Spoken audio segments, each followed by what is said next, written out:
What's up, guys? What's up, everybody? What's up? Welcome to the next Q&A episode. I have no clue what it is. Thank you for joining. Glad to have you guys here. We're gonna talk about the Nintendo Direct, because it was surprisingly interesting. Tons of RPGs from all over the world. I'm gonna talk about the games that I care about the RPGs that I care about. Finally, at long last, after like 2 freaking years, we have a release date for the Dragon Quest III remake. We have some new RPGs to talk about. Quite a surprise with Dragon Quest and the announcement, etc. So, of course, I'm gonna wait for more people to join, and then we'll talk about those games. You see? For all of you bunch of dumbass losers who think that I don't follow the news, I still do. Despite my reluctance to do so, I follow them less than before because, you know, everything has an agenda nowadays. So it's kind of hard to be okay with that. I'll probably never be okay with that, you know, but it's kind of hard to stay excited. So, in the meantime, let's talk about your goddamn questions. Am I excited for the Kuro no Kiseki? Well, yes I am, but NIS America recently changed their press management, and for some reason I still haven't received a review code, even though usually I receive codes like 3 weeks before a game is released, especially a game that huge and that long like the Trails games. And I haven't heard anything from the PR. Apparently they told me to subscribe to a new account, to a new website, and I did, and I asked for a review code in there. No reply yet, so I'm starting to get worried. I don't know what's gonna happen. But if I don't get it, I don't know what I'm gonna do. Probably nothing, because I know I'm blacklisted in the entirety of the video game industry. Any newish music album you recently enjoyed? Yeah. I came back to this band called Seraphim Shock that I hadn't listened to in a long time, and I listened to a lot of their songs from their first album. They got a bunch of albums already. They got 4, and some new EP that's still going.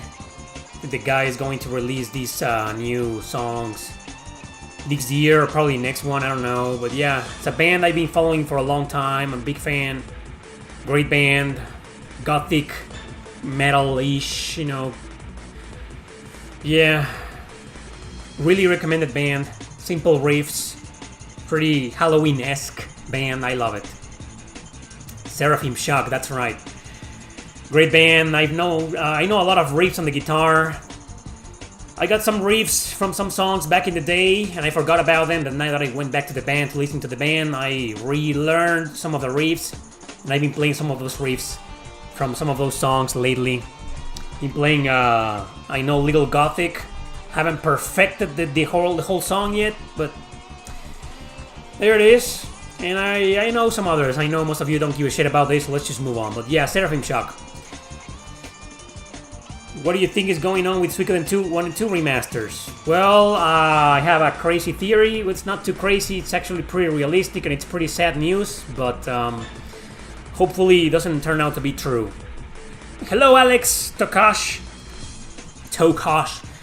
Interlocutor. Happy Sunday to you too, man. Thanks for the donation. Anyway, a friend of mine said that some time ago that... Should we talk about this? Nah. I mean, I want to talk about the Nintendo Direct, right? But, yeah, I think the Suikoden remasters have been delayed or are still delayed. Probably because Konami may be planning on releasing them on the Tokyo Game Show. Maybe they'll announce them on the Tokyo Game Show. Or they are being retranslated by the Mafia. You know which Mafia I'm talking about. Same Mafia that's behind now Silent Hill 2. Let's just leave it at that. It's a theory. Hopefully it isn't true. Hopefully it's just a horrible hypothesis, nightmare kind of a hypothesis that's never gonna happen. It's never gonna come true, hopefully. And the remasters have been delayed for other reasons. Maybe they are debugging them or what the hell do I know, right? Konami.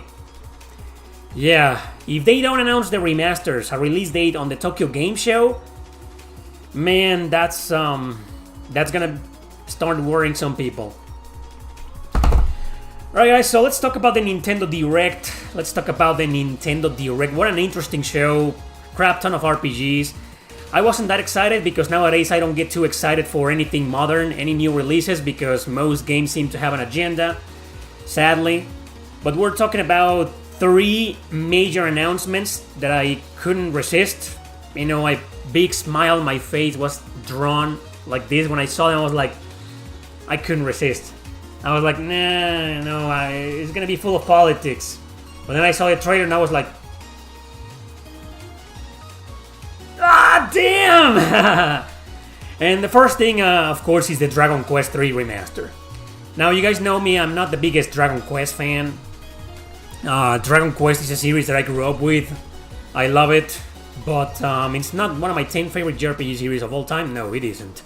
But I like it and I appreciate it, and I've always wanted to play the first games, the first 3 games, the first trilogy, but they're so hard to find. I mean, I know there's like ports and remakes in previous consoles. I think they are on the PS2 or something.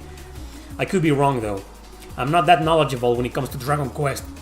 But what I'm trying to say is that I always wanted to play those games, but they're on the NES, and I'm not the biggest fan of NES. In fact, I'm not a fan almost at all about NES RPGs. But I like some of them, and I know their history, I know they're important, right? But Dragon Quest III is a game that I never got into on the NES, so when this remake was announced like 2-3 years ago, and it was going to have the absolutely gorgeous HD 2D style, oh man, it blew me away. The little trailer that they showed some years ago, I was like, man, this is fantastic. I love it. Big fan of Octopath Traveler 1 and 2. Big fan of Star Ocean, the Second Story R. Anything that is remade in the style of HD 2D, I mean, I love that. It's one of my favorite things about Square Enix nowadays. And they announced this. Oh, and that was fantastic, right? So finally, the trailer shows up again. And I think the game is going to be released in November. Someone's gonna say the exact date right now in a few seconds in the chat. But yeah, when I saw that, it blew me away. I was like, finally! I mean, what took you so long, Square Enix? You have been working on this remake for years, and you announced it years ago. But finally, we got a release date, and I'm excited for it because I want to play it. Strangely enough, you know, I'm excited because it's another RPG remade in the HD 2D style. Not because it's Dragon Quest III. It could be any other RPG.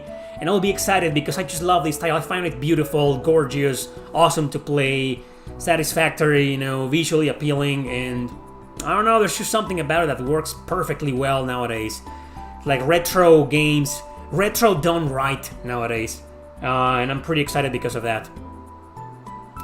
And then at the end of the trailer video, Yuji Horii, the creator of the series, the only guy left from the 3 main guys that created the series, Koichi Sugiyama, rest in peace. He died like 3 years ago, I think.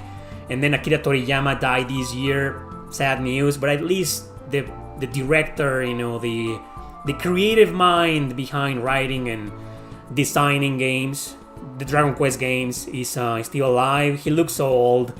When he showed up with the slime plushie, you know, I was like, man, he's gonna get us more hyped about the remaster, the remake, right?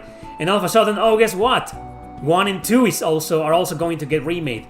Now, somebody told me rumors about this in the last Q&A, and I was like, I was okay.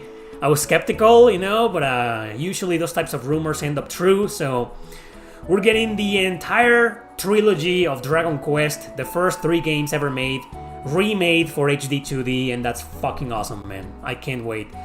1 and 2 are going to be released next year. I don't know if they're going to be together or separately. I have no idea yet. But the third one, which chronologically speaking is supposed to be the first one. So That's great. That's great news, man.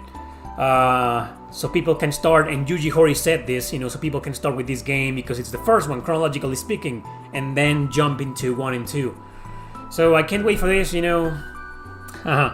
Great news, finally a release date, so I'm excited. And what else is there? Fantasian, of course. Again, there have been rumors for about a month or so that Hironobu Sakaguchi had finally listened to reason and had decided to finally work with a company, strangely enough with Square Enix. I want to talk about that. Like, Hironobu Sakaguchi and Square, again, reunited to work on something.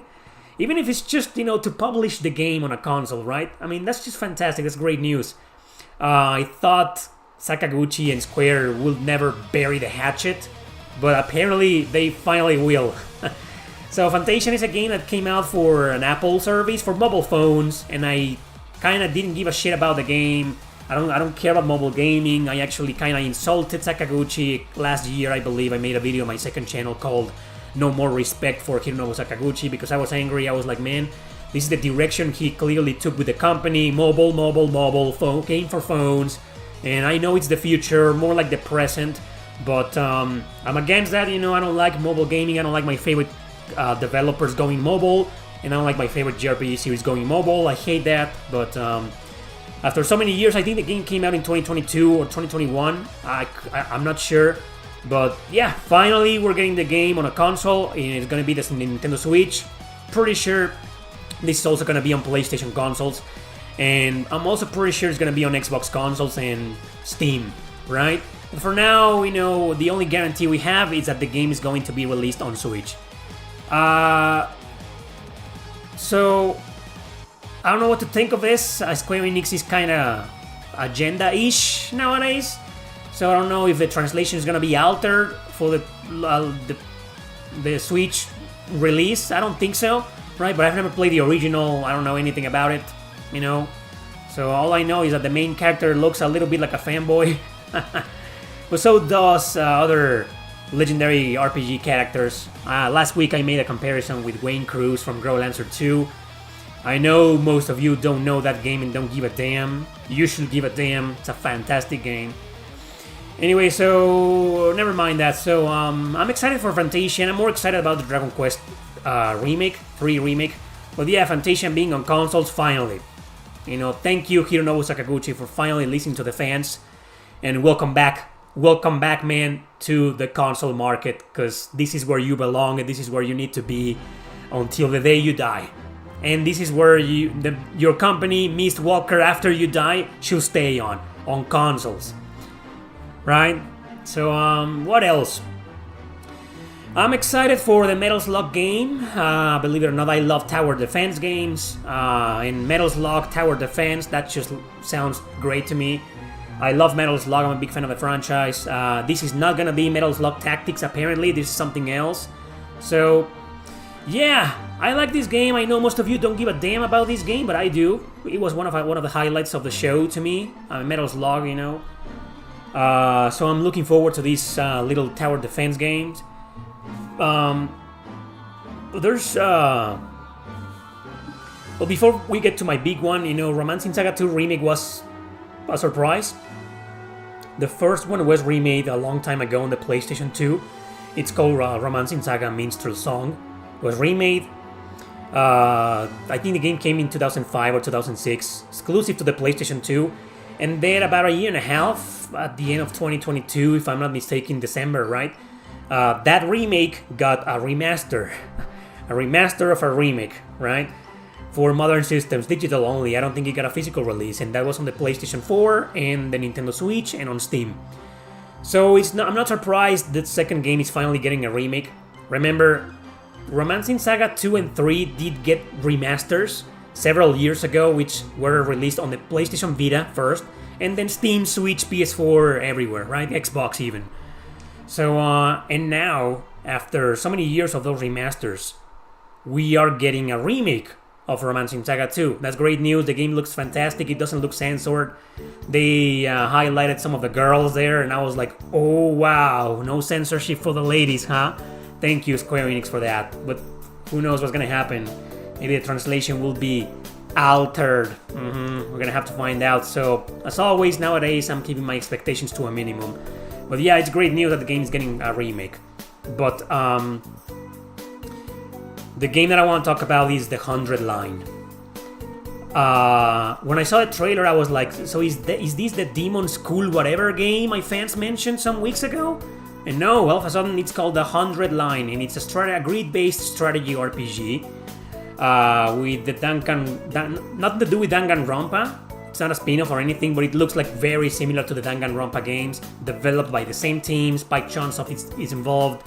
You know, I'm a fan of Danganronpa.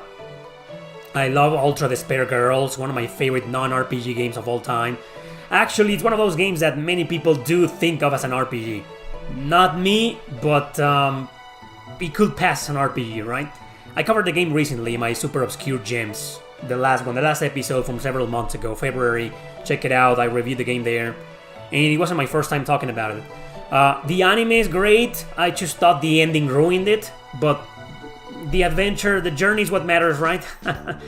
And I own the games, I own the first two visual novel games on the PS Vita. So yeah, Danganronpa, I love the style, the visual style, you know, it's just very colorful, but at the same time messed up, and that's what I like about it. So we'll see how this game turns out, but you know me, I'm a strategy RPG fan. I like the Danganronpa series, and I like the writing style of these guys because it's so messed up. So seeing that all together in an upcoming video game, you know, that's like, wow. I'm definitely interested. That's the one game from the Nintendo Direct that I was the most interested in. Then the Dragon Quest III remake. So that's just great, man. I can't wait. It looks pretty interesting, and definitely gonna play that one if I can get my hands on it. So what else was announced?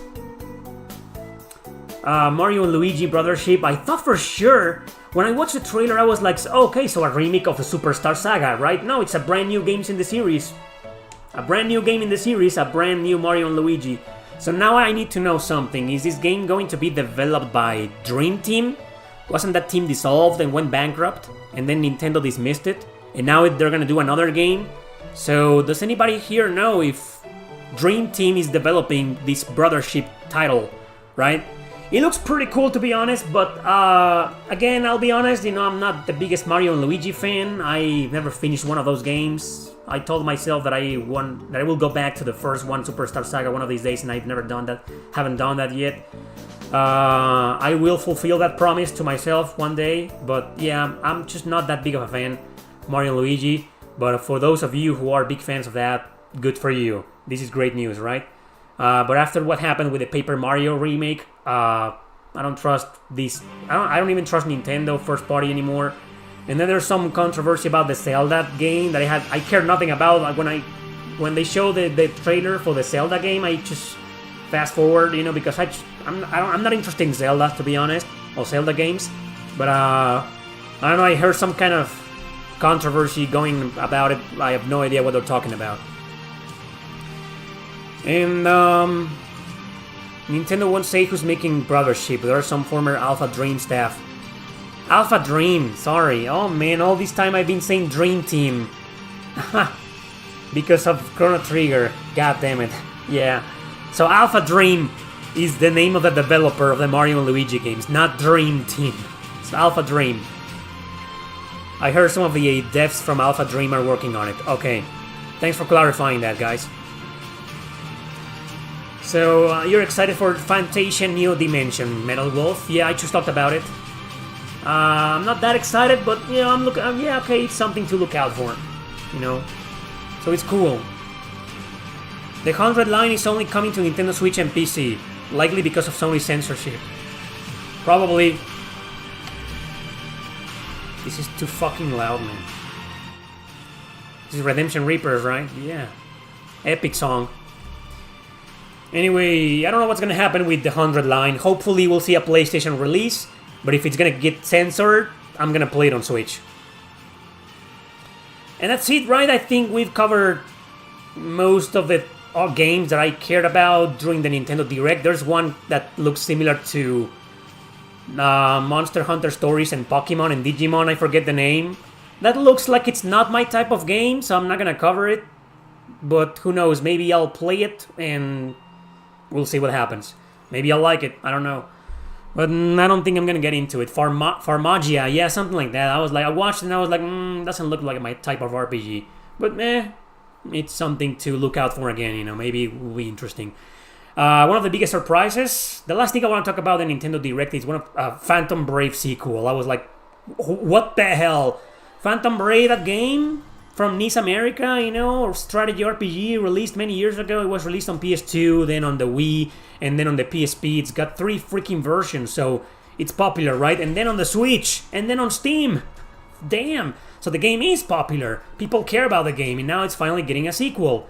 Unfortunately, I'm not really a fan of the first game. I played it, couldn't get past the first 3 to 4 hours of the game. Couldn't get into the battle mechanics. The fact that you utilize objects to like summon your party members, and they only have like 5 turns before they disappear. I didn't like that mechanic. Couldn't get into it and ditched the game.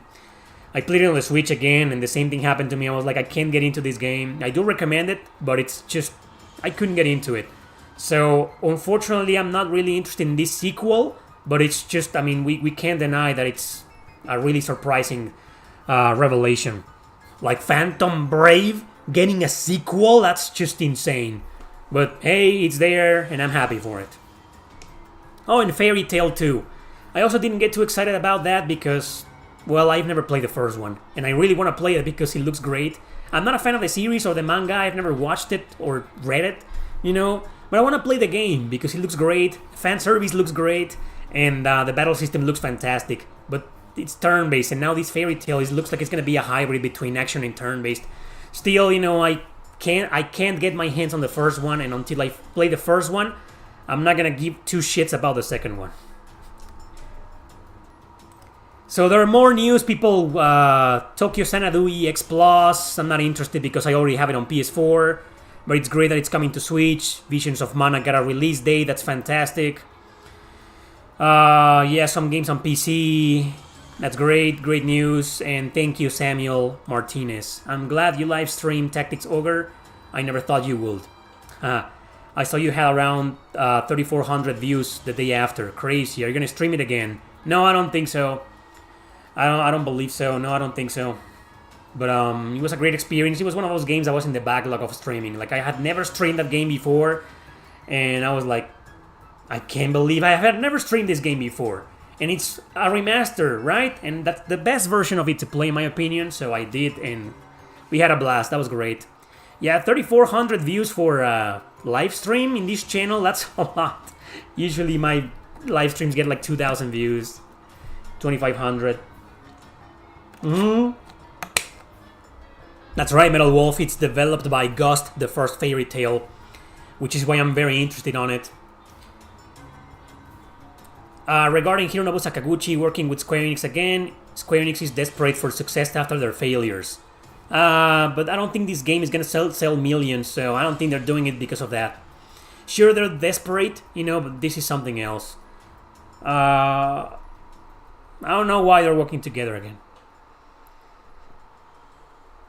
Which Shin Megami Tensei game should you start with? I made a video called Where to Start in SMT. Half of the video are tips for SMT5, but the first half of the videos I think it was like tips for getting into SMT. SMT5 is not a bad place to start, man, so start with that one. I think Vengeance came out recently, so yeah. I'm kind of surprised that the Cold Steel games get a lot of shit by the Trails fans. They do? I didn't know that. I'm asking this as I'm just finishing Sky's second chapter.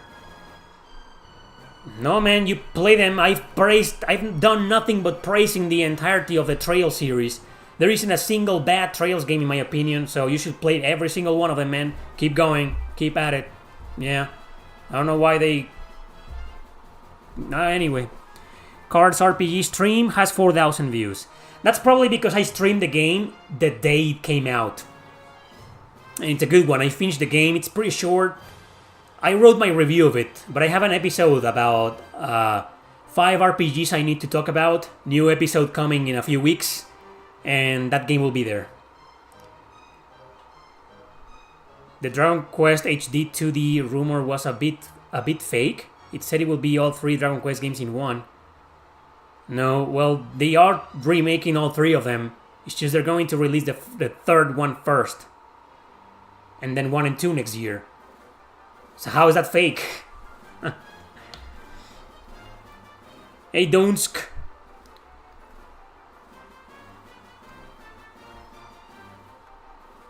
Only 12 days left till daybreak. Yeah, good for you people. I still haven't received a review code. I don't know what's going on in there. NIS America changed management. I had a great relationship with the company. They even were so super kind a few months ago to send me limited editions all the way from the US to Mexico. So through a private shipping service. So that must have cost them a lot of money to get those 2 limited editions to me from NIS America, all the way here. I got Trails of Cold Steel 3 and 4, the collector's edition on PS5, and I also got The Legend of Legacy. Both games, I did an unboxing of both games on a couple of videos, okay? And they also invited me to a convention, to a gaming show in LA. I couldn't go because I live in Mexico, and they were like, oh no, it's gonna be a lot of problems, but the invitation was there, right? So I played and praised a lot of their games, reviewed them, recommended their games. For years I've gotten a crap ton of review codes. We have a great relationship. I have a great relationship with NIS America, but recently, about a month ago, they changed everything. I don't know why. And now I've sent emails to the new person who just so happens to be the same person who invited me to the gaming show. And they told me to apply to this new website to get the review code for Trails Through Daybreak like 2 weeks ago. Haven't received the review code. Haven't received an answer from this guy. I don't know what's going on. And I'm honestly kind of pissed off because how can these new fucking people destroy a great relationship with a YouTuber for no fucking reason?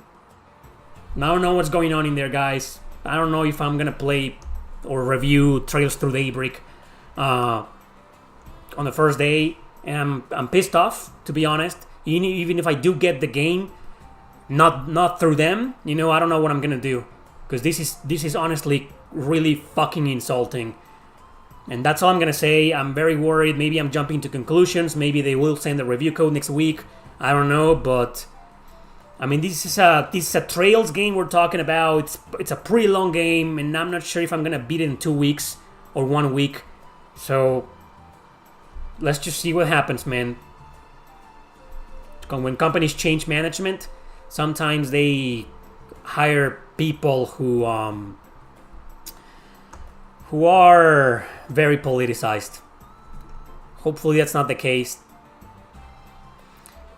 Yeah, you can see I'm pretty worked up about this. Let's see what happens. Have you thought about having an unboxing TikTok channel? What a weird question. No. Oh man. Do you think the Nintendo Switch will last until 2027?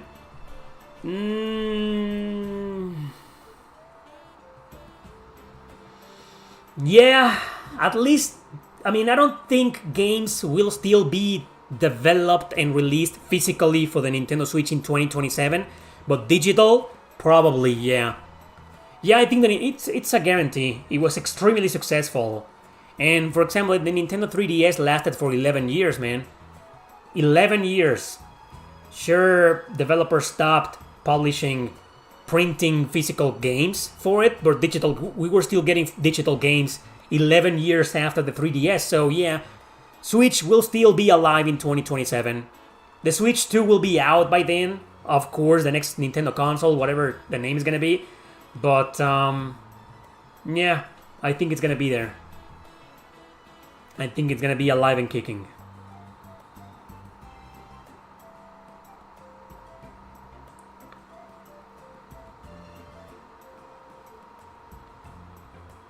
Square announces new game 50 years later. Final Fantasy 46. Okay.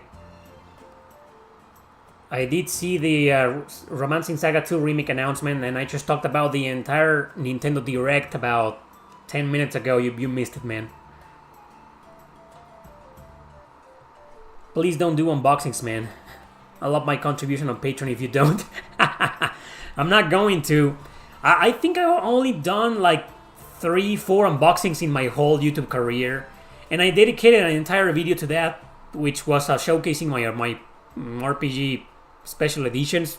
There was a video from like 2 years ago, I think 2.5 years ago, probably. Yeah, I'm not a big fan of unboxings, and I'm not a big fan of doing unboxings.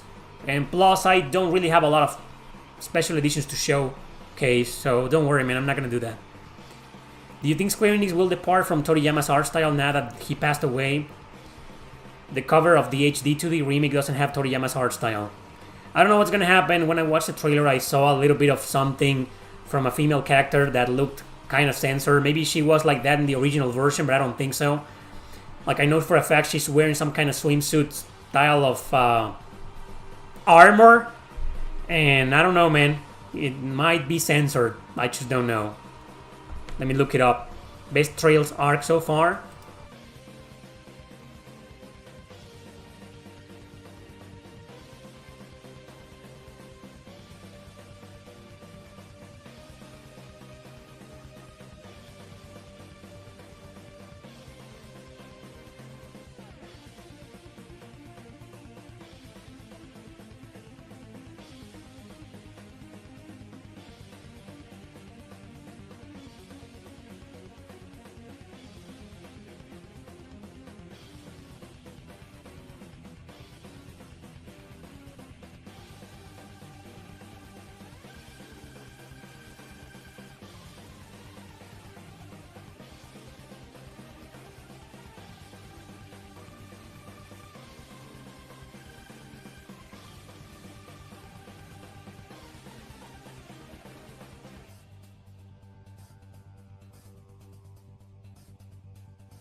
Am I back?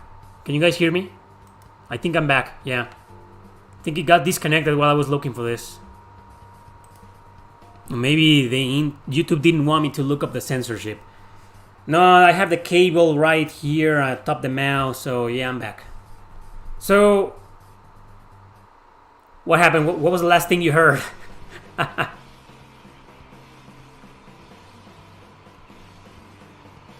Someone asked me about the best Trails arc, right? And did you get that answer?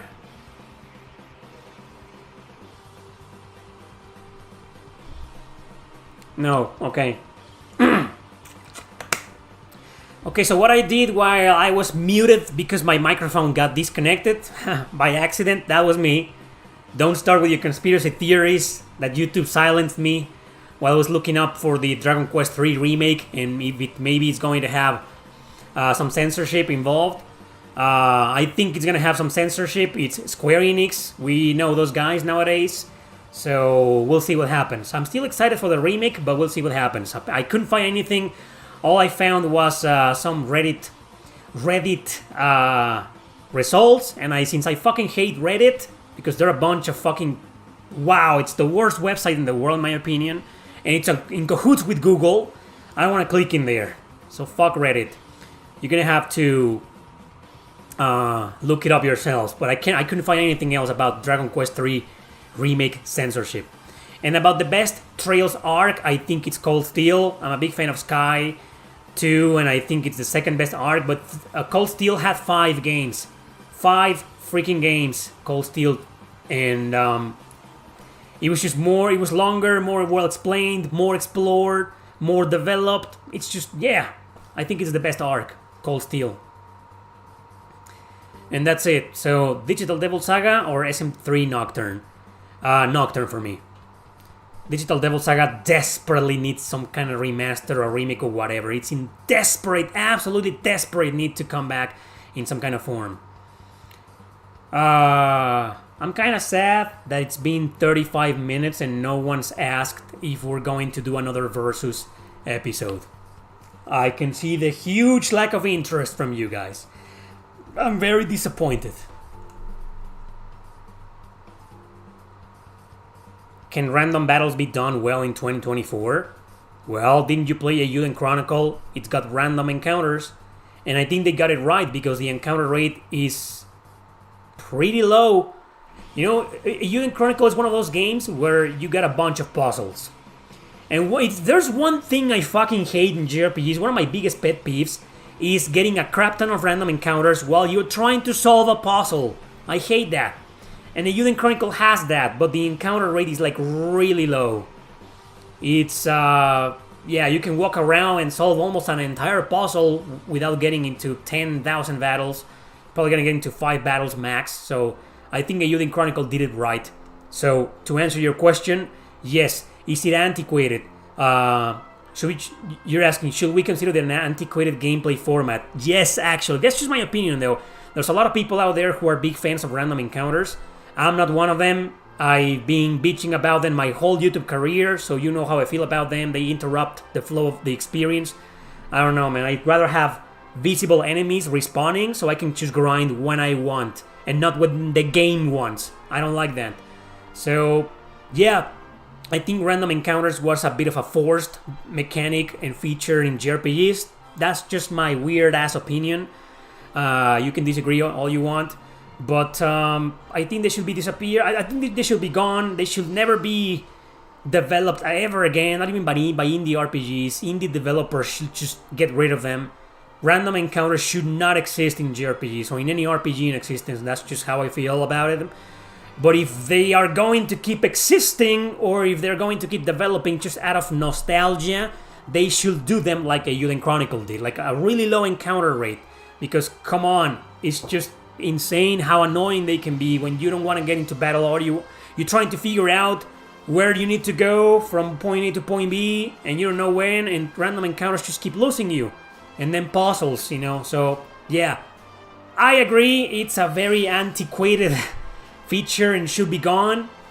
But I don't think it's ever going to be gone. There's always going to be that one studio, like Acquire with Octopath Traveler, or Rabbit and Bear Studios with the Eiyuden Chronicle. A sequel is already been announced this soon.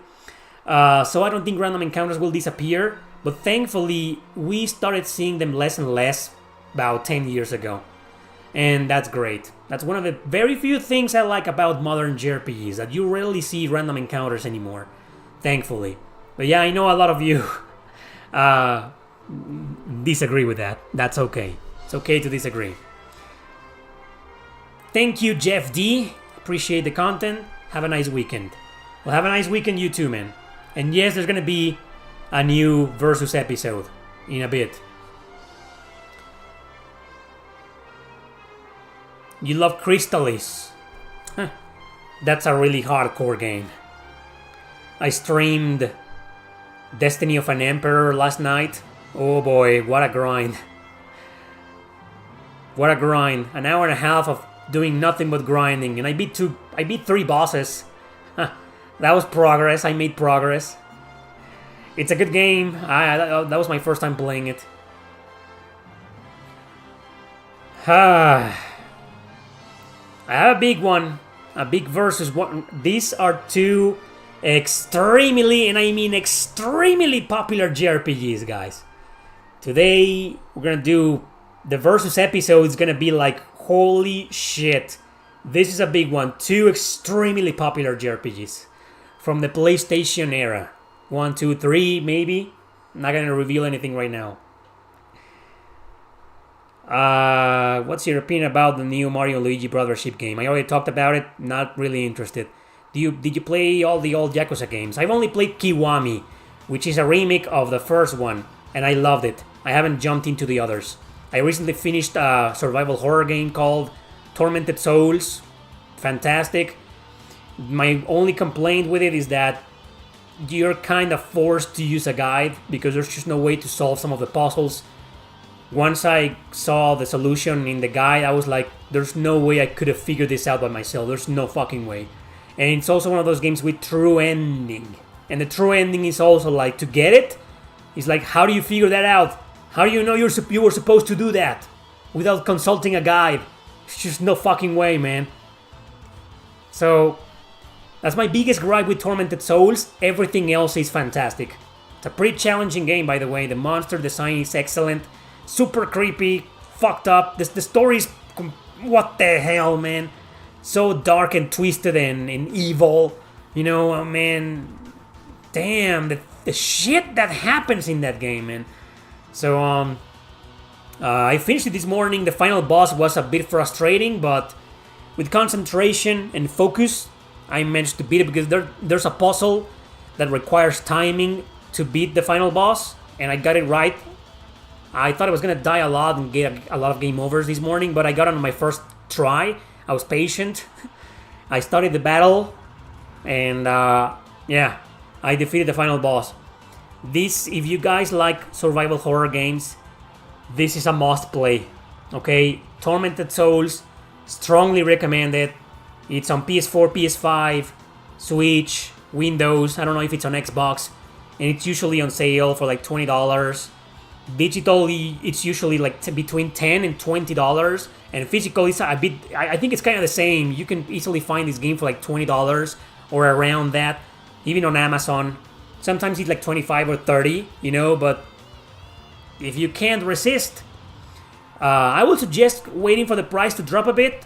But if you can't resist, $30 for the game is just, you're definitely getting your money's worth. Okay, this is a really recommended game. Tormented Souls, developed by a studio from Chile, by two twin brothers from Chile. Strongly recommended. So I'm gonna say,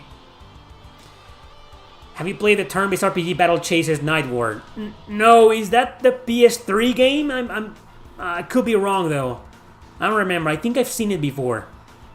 Have you ever played Alan Wake? Just the first one.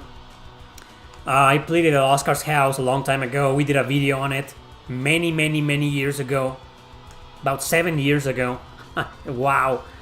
And I liked it, but for some reason I couldn't get into it, and I never got it. Maybe one of these days, but I'm only interested in playing the first one. I couldn't give a fuck about the second one. I like when RPGs give you non-DLC custom choices, right? Like Shining Resonance Refrain. All the sexy bikinis are free. Do you think since Square Enix is working with Sakaguchi again with Fantasian, this opens the door for him to collaborate on a Final Fantasy remake or an entirely new FF game? No, I don't think so. I don't think so because they have their creative differences. Hironobu Sakaguchi left for very good reasons 20 years ago. So I don't think they'll work again on a new Final Fantasy game, but anything can happen at this point. Square Enix is unpredictable. Sakaguchi himself is kind of unpredictable as well. So it could certainly open the door for them to work together again, but I don't think so because Sakaguchi will probably change the direction of Final Fantasy to the right track, in my opinion. And that's not going to sit well with their politics. That's not going to sit well with their policies. It's not going to sit well with their ideas and how Square Enix works nowadays. So I don't think it's going to happen. Sakaguchi working with Square Enix again on new Final Fantasy? No, man. I don't think so. And if it does, I'd rather keep my expectations to a bare minimum because it's just politics are destroying the gaming industry, man. Bad. This fucking mafia is ruining everything. What would you like to see fan art of related to... What? You would like to... I'm not sure what you're trying to ask. You're asking me if I would like to see fan art based on my channel? That would be cool. Yeah, I've gotten some before. How does Octopath Traveler compare to Final Fantasy VI? They're kind of different. but they're just as good. That will be a battle, you know, Final Fantasy VI versus Octopath Traveler. Final Fantasy will win, probably because it's the most popular game, but... man, I think I love both of them just a sequel. Octopath 2. I think... wow. Damn. Damn. I can't answer that question, man. That's so hard.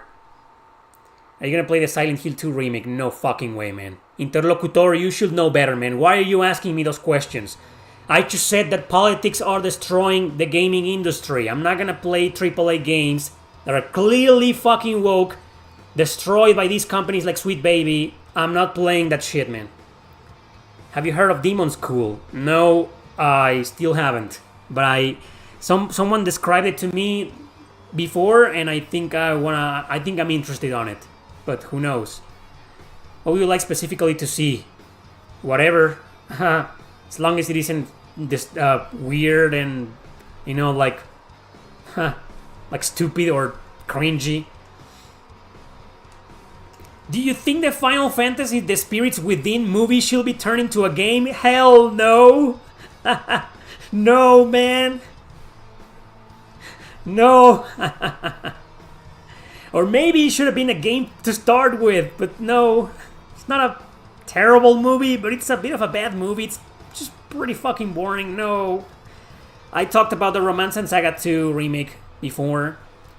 You gotta understand, I'm not the biggest Saga fan, okay? Don't expect coverage from the Saga series here. I've only covered the first one, Romance in Saga Minstrel Song, several times because I love it, but after what happened with the previous game, I'm not interested anymore in the Saga series. I don't know what's gonna happen with this remake.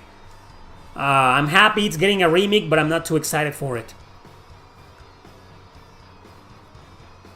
Trails versus Final Fantasy. Final Fantasy will win. Have you played Stellar Blade or Wuthering Waves? Nope, neither of those. Wuthering Waves came out? I thought it was gonna be like until July. Have you ever tried to interview other Japanese game designers like Matsuzo Machida? Apart from Matsuzo Machida, right? I already interviewed him. Yes, I interviewed Yoshitaka Murayama. Oh, you mean like Matsuzo? Okay, I understand your question. Yeah, you mean like in a Zoom call, in person, right? Yeah, I tried, and it's almost impossible because they always need some kind of translator, and it's a pain in the ass to get one. But I'd love to interview Hironobu Sakaguchi now that Fantasia is coming to Switch. Maybe he'll be open for interviews, and maybe I'll get an interview. So I don't know what's gonna happen. You gotta understand that the internet and the big companies do not like me. They don't like people like me because we criticize their politics. Are you a Secret of Evermore fan? No, I'm not. I don't like that game, man. I tried to get into it. Couldn't get into it. No.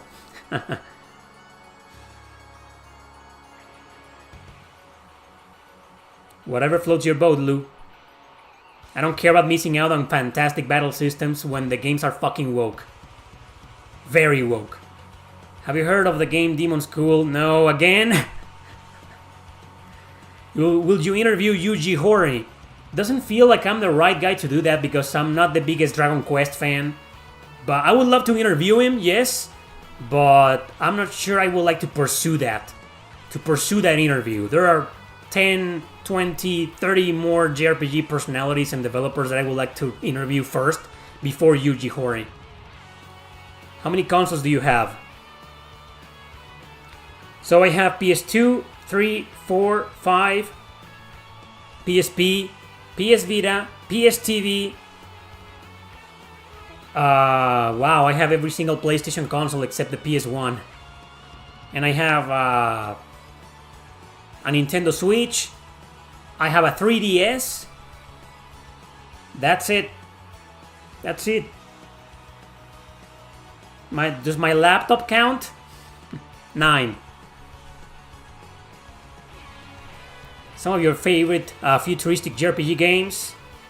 Well, futuristic as in like completely science fiction, right? Not there's a lot of JRPGs like that they mix a lot of medieval and steampunk with some sci-fi, like the Trails series, for example. That doesn't count. Like futuristic as in Star Ocean futuristic, as in Xenoblade futuristic, or what kind of futuristic? Not even sure. I don't even understand what futuristic means anymore in JRPGs. They're always mixing eras and science fiction with medieval and everything and fantasy and magic, you know, and it's a mess. I'll sell you my PS1 for a 3-packet of Pringles. I don't need a PS1. My PS2 can read PS1 games, so I don't exactly need it. What are some of your favorite Western RPGs so far? Well, I think my favorite is probably Dragon Age Origins or The Witcher 3, probably. I also like Dragon Age Inquisition. I also like, and no, before you ask, I have no fucking interest whatsoever in the new Dragon Age game. I like Kingdoms of Amalur, Reckoning, pretty cool Western RPG, action RPG. Yeah, those are some of my favorites. Phantasy Star is pretty futuristic. Yeah, I know, Phantasy Star 4 will probably be my favorite futuristic sci-fi JRPG. Shin Megami Tensei 3, 4, 5. I already answered that question in the previous Q&A, and I made it a clip. Check out my second channel. Link to my second channel in the description. Actually, it's the latest video where I compared SMT 3 versus 4 and 5. Have you watched the Valkyria Chronicles anime? No, for some reason I haven't. I will one of these days. But I've said this before, I'm not into anime series based on JRPGs that all they do is tell the same story. I know there are some new stories, some new things in there that are different from the actual game, but about 80% or more is always the same, so I'd rather just play the game. Vanguard Bandits versus Cartia. Well, oh man. Wow, that's a tough one.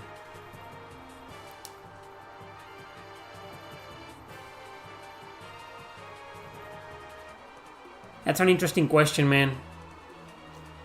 I can't answer your question. Vanguard Bandits versus Cardia, man, they're just as good. That will be a great battle. Why do you like the Legend of Heroes series so much when there are several game mechanics that frustrated you based on your 5 things JRPGs that made you mad? You mean my biggest JRPG pet peeves? Like recycled bosses and stuff like that? Yeah, I don't know, because how they handle those pet peeves. I still don't like those pet peeves. I mean, there's still pet peeves in that series, you know, but I'm a big fan. What are your overall thoughts on the Grandia series? I'm a big fan too. So you're not a Neptunia fan? No, I'm not a Neptunia fan. Do you remember the first JRPG game you played? Yeah, Final Fantasy Legend 2. Did you hear the news about Pioro, the Nintendo leaker? The fuck is that, man? I don't know what that is.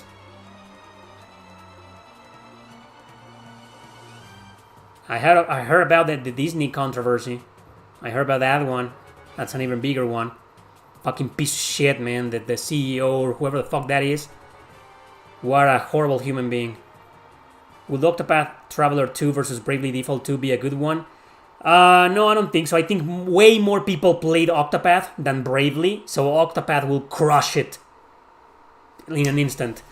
No, I don't think it will work. It could work! Sounds like a good idea. And I know why you're asking that, right? Because the games are so similar in several things. It will be a good battle, but no, it wouldn't work. Octopath will crush it, probably. Grandia versus Wild Arms will definitely work. I will definitely consider that. We'll see what happens. What has been the most difficult RPG game you ever played? Probably some of those really obscure ones like Wizardry, Tales of the Forsaken Land on the PlayStation 2. That was freaking brutal, and I never got anywhere in that game. Couldn't get past the first 2-3 hours of the game. It's definitely one of the hardest RPGs ever created, man. It's insane. Natural Doctrine was insane, man. Like, what the fuck? Completely ruined by the difficulty. That's another one. Valkyrie Profile versus Suikoden 2. Yeah, I don't want to repeat games too soon. We already did one with Suikoden 2 last Q&A, so not right now. And I think Suikoden 2 will destroy Valkyrie. Valkyrie Profile is a very well-respected game, and it has a lot of fans, but not too many. In fact, I think if we put the Legend of Dragoon versus Valkyrie Profile, Dragoon will win. Valkyrie Profile is just not that popular, unfortunately. I have a new versus today, guys. Should we start? Over 100 people watching.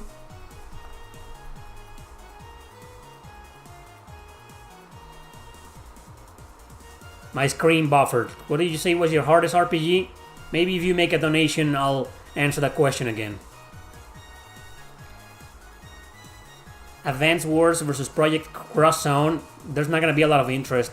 Not a lot of fans of those series in this channel. Sadly, because Project, you know me, I'm a die-hard fan. Which Grandia game do you think had the best graphics for the time? Probably Grandia 2. Looked really cool. Grandia 3. I answered this question. What? Jeez. Any thoughts about the Final Fantasy IX remake? You know what? We're gonna start with the Versus episode. Because I'm getting a lot of questions that I've answered 10 million times before. What's up with the music? Just let me make sure it's not gonna be too low. Paladin's Quest music, huh? No, I'm not a Shenmue fan. Alright, guys, this is gonna be a big one. Today, we're gonna compare two of the most popular JRPGs on the PlayStation 2 by the two most popular JRPG franchises of all time. And that is, we got Dragon Quest VIII versus Final Fantasy XII. Of course, I'm holding the PS4 version because I don't have the PS2 version. This is my preferred version of the game to own, that's why. But we're comparing any version. Even if you didn't play these two versions, and if you play the 3DS version of this one, or if you play the PlayStation 2 original version of this one, or the remaster, it doesn't matter. So Dragon Quest VIII versus Final Fantasy XII. Any version, okay? Let me do the poll right now.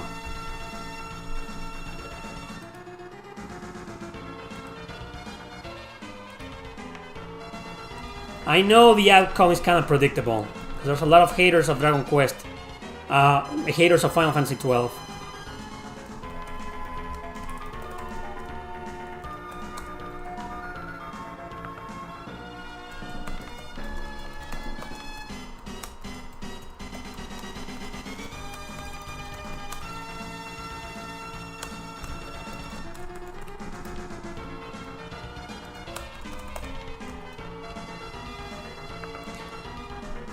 And the poll is up. Start voting. Remember, any version, it doesn't matter the version, which version you play of these two games, any version counts. So, start voting. These are two legendary games. Final Fantasy XII is pretty controversial. It's got a lot of detractors. So I think the outcome is going to be pretty predictable, but I still would like to see some arguments defending Final Fantasy XII or criticizing Final Fantasy XII. So, start. Lou says, Dragon Quest VIII is a more complete game. Overall, far better story, perfect combat system, skill development, did bigger things for its franchise. Okay. Interesting.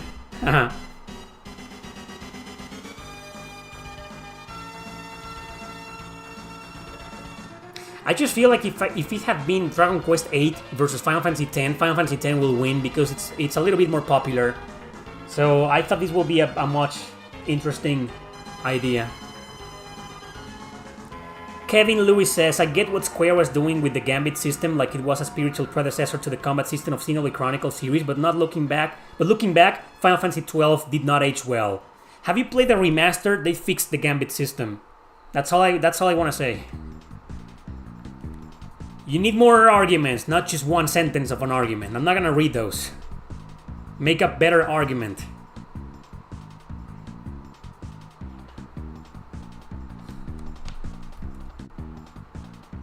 What is this, Mario RPG music? Come on, people. If you already made your argument, just paste it again, copy and paste it again.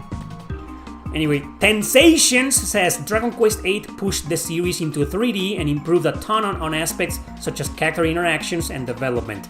12 felt somewhat lacking in terms of overall series growth and progression. That's a really interesting argument. And you know what? It's kind of objective. I don't see the argument being just an opinion. You just stated a fact. That's a fact. But there's some opinion in that too. But okay, I respect that. Oh, okay, the music, right? Hitoshi Sakimoto, you're a big fan, but you can't say it's better than Dragon Quest VIII. Okay. In your country, they know more about Final Fantasy than Dragon Quest. So Dragon Quest will be the underdog. Here too, I think most people in Mexico played Final Fantasy XII, and a lot of them didn't play Dragon Quest VIII. Wow, okay, so far 62%, 63 versus 37. Dragon Quest VIII winning. No Face Y'all says, Dragon Quest VIII was the biggest jump in the technology. Game had orchestral music, which wasn't common for games at the time. Marvelous from start to finish. Impressive game scope, even versus Final Fantasy XII. Okay. Alright, so Vaughn, enough said. Okay, yeah, I respect that. Yeah, if we can all agree in something, Dragon Quest VIII, despite having a silent protagonist, has a much better protagonist than Final Fantasy XII. And nobody likes Vaughn. Poor guy, he gets a lot of shit.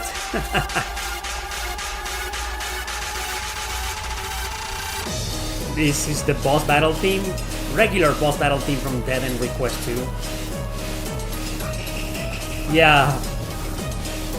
We can all agree with the fact, not the opinion, the fact, the objective fact that Bash should have been the main character in Final Fantasy XII. And he kinda is, in a sense. Either him or Ash or Balthier. Any of those three guys should have been the main character, not Vaughn. Okay, Pug Overboard says, a big part of what makes me enjoy an RPG is the story. The stakes at risk, the villain. I just didn't get any feeling of stakes in 12 and didn't expect the villain. I genuinely enjoy the plot of Dragon Quest VIII. Man, I haven't read anything in favor of Final Fantasy XII. That's kinda sad. I didn't know it was gonna be such a big discrepancy. I thought for sure it's gonna be like more even. But I can see there aren't a lot of fans of Final Fantasy XII. Not today.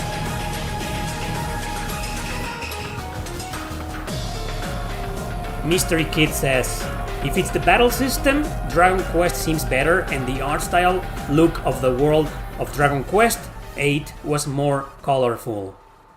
Okay, a good point about the graphics and the battle system. I understand the battle system in Final Fantasy XII is not for everybody. To be completely honest, one of the biggest reason why I picked these two today is because I honestly can't decide. I kinda knew Dragon Quest VIII will win. This is like Tales of Arise versus Star Ocean the Divine Force, the first one we did. But to me, I put these two together. Sorry for being selfish. But the biggest reason why I decided that between these two, to choose these two for the video, is because I can't decide. I still haven't decided right now. I'm gonna have to make my decision in a few minutes. But let's keep reading more of your arguments. Fuck. Melphis Sky says, I think overall Dragon Quest VIII is better. It's a better game. It has better characters, better gameplay, superior voice acting, and the story is fun, and I love the art style. Okay, that's a pretty personal take on the game. But okay, it counts. I'll make my argument in a bit. I know Dragon Quest VIII is probably gonna win, but it's still a battle, look at the poll. Damn. Triangle Strategy, the world map theme.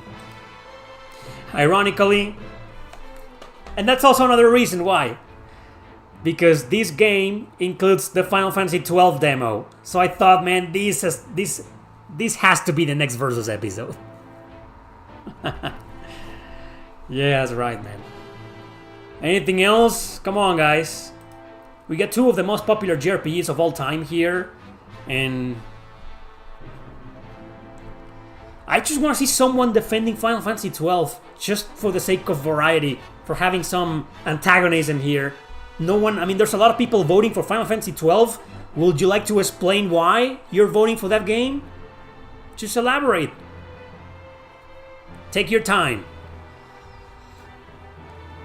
Final Fantasy 12 had more endgame content. I think this version, the PS4 version, had more endgame content, but I could be wrong.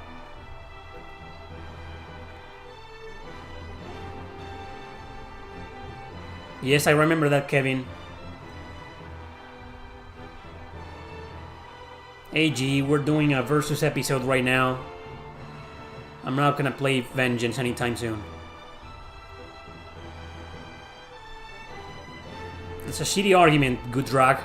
You're gonna have to elaborate better than that. Still waiting, guys, for more arguments.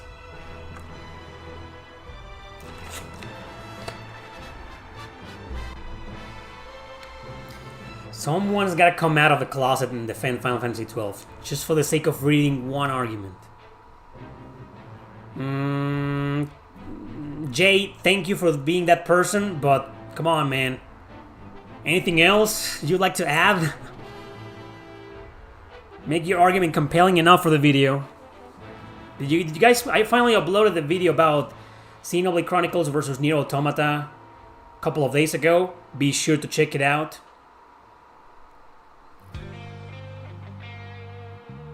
Ash's skirt was too short. Okay, I agree. Oh, Octopath Traveler 2 music. Partitious theme. Oh, wow! Don't tell me Final Fantasy 12 is gonna make Dragon Quest fall from the 60%. It could happen. It's a fucking song, man. This is ridiculous. A ridiculous song. Yeah. New Comb Oil Incorporated Eastview. What kind of username is that, man? Is that the name of your company? I've always wanted to ask that. What the hell? Anyway, New Comb Oil Incorporated.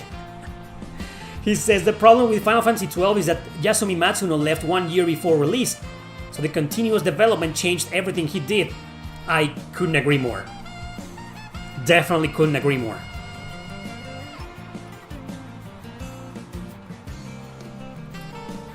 Exactly, Kichi. I agree with that. Well, Jay didn't elaborate more, so if there's one argument in favor of Final Fantasy 12 that I'm gonna read is that. So, that's it. Come on, Jay, I'm giving you a chance. Were you always...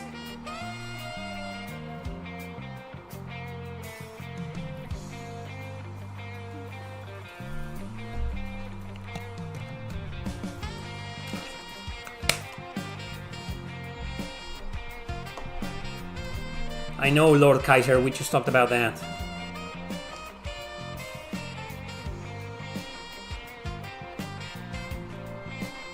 $61 votes, come on people, we need more votes.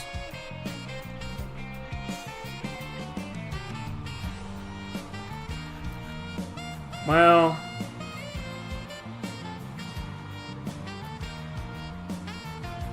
Fran. Okay, Jay. Because you're the only one making an argument in favor of Final Fantasy 12, okay?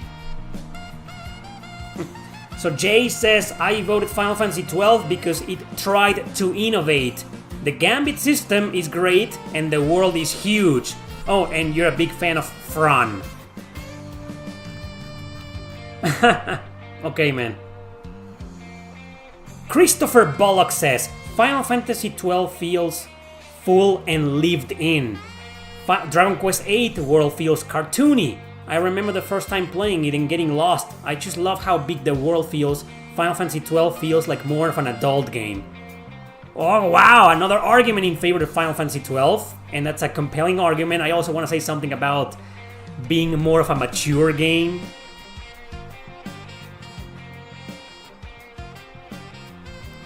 Last Dragoon says, although the original Final Fantasy XII Gambit system was pretty bad, but the remastered version fixed that issue for me. Yes, it did. I also think that Final Fantasy XII side characters are also very well written. Not only the side characters, all characters, that's what I think, except Vaughn and Penelo. Those are just there just for the sake of being there. But every other character apart from them, I agree, it's very well written.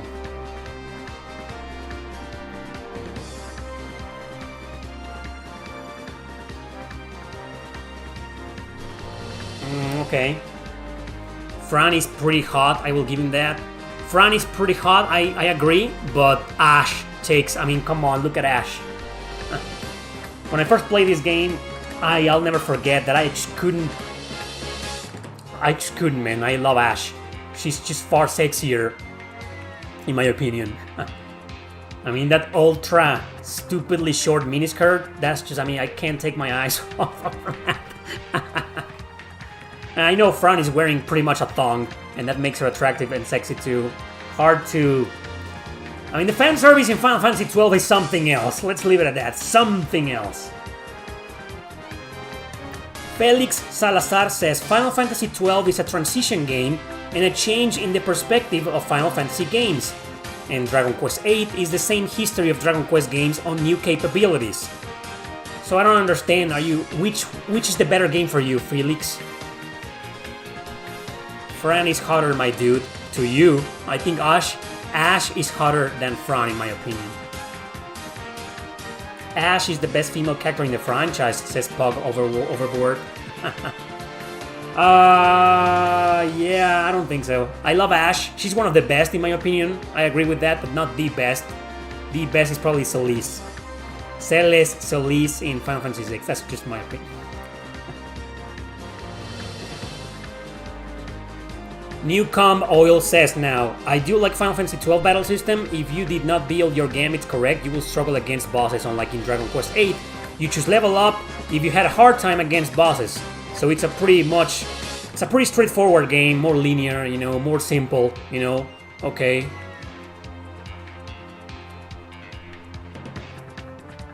Anything else? Wow. 60-40, look at this. Final Fantasy XII, 40 votes. 40%. Dragon Quest VIII, 60%. It's not that uneven. It's not as uneven as Star Ocean versus Tales of Arise. Remember that? That was like a huge difference. But this one's pretty even. Final Fantasy XII had the Hunt switch. Okay. That's your argument? Come on, man. You can do better than that. Write everything you love about your pick. A few more minutes.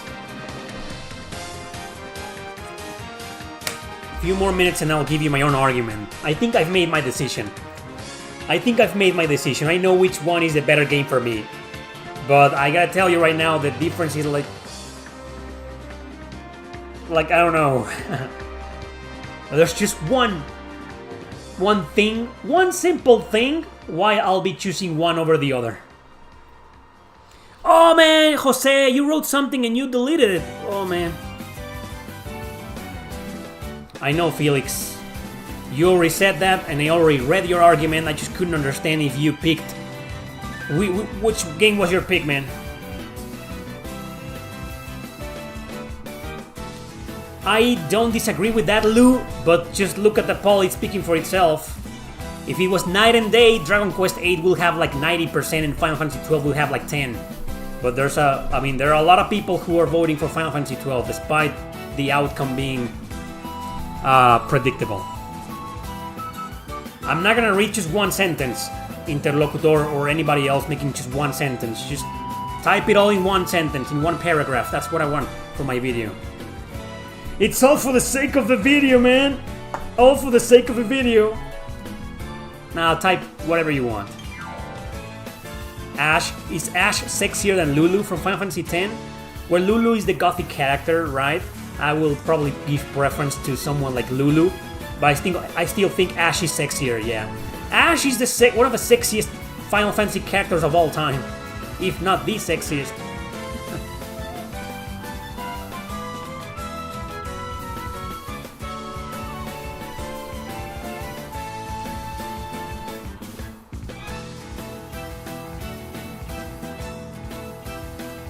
Wow, okay. The Last of Us says Final Fantasy 12 has some memorable and unforgettable boss battles and equipment for me. I enjoyed how they handled the loot and the equipment system. A guide really helps fully enjoy it.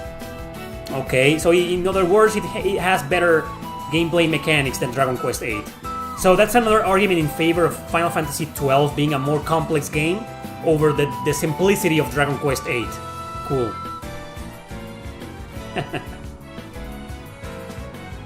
Beatrix, Tifa, yeah, they're pretty sexy.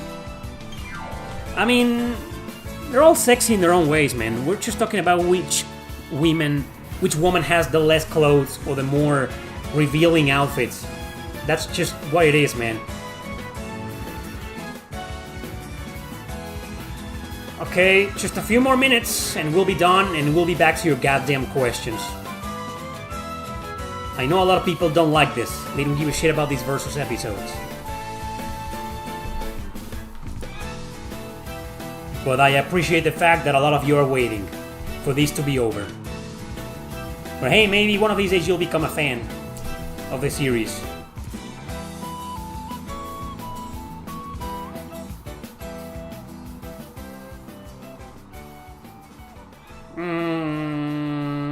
That doesn't sound like an argument, man.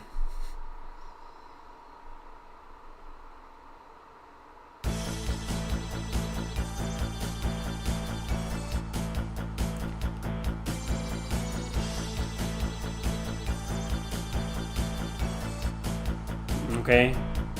No one else?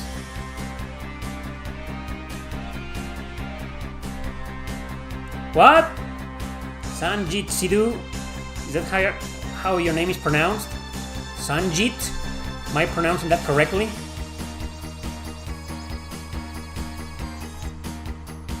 I think in Final Fantasy 12, I never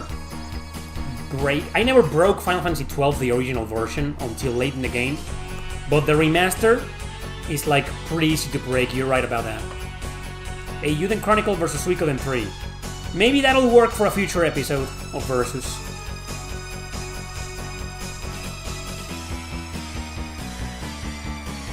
Ah, sorry about that, Tyson. Yeah, I know these episodes are not gonna be for everyone.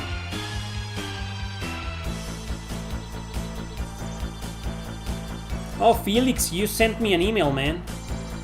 What's going on? Oh, yeah.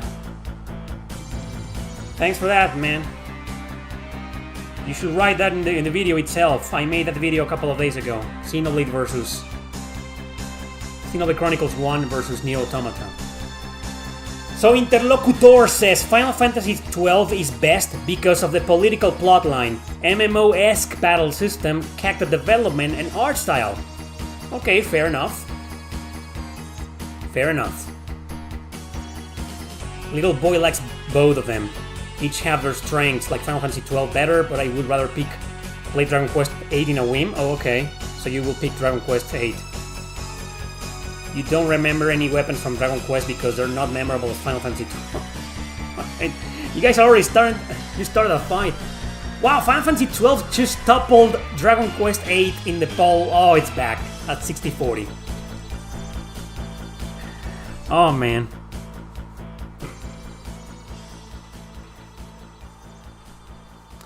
You guys done? You got one more 50 seconds. 50 seconds and I'll end the poll and I'll start my own argument.